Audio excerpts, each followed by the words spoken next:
আমার খুবই ভালো লাগছে যে অনেক শিক্ষার্থী আছে যাদের চোখে পানি বের হয়ে গেছে, যে আনন্দ খুশিতে তারা যে একটা অনিশ্চিত একটা অবস্থা ছিল।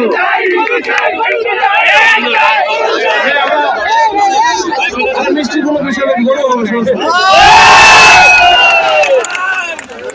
আমি এই দিনে আসলে তোমরা কথা বলবা, তোমরাই শুনবা, তোমরা আনন্দ করবো। আজকে হচ্ছে এনজয় করা নাকি উদযাপন করা, উদযাপন করো। আমরা বড় ভাই হিসেবে, আমি প্রশাসনের একজন কর্মকর্তা হিসেবে না, আমি বড় ভাই হিসেবে আমি কিন্তু ঢাকা ইউনিভার্সিটিতে পড়াশোনা করছি, পাশেই ছিলাম অনেক দীর্ঘদিন।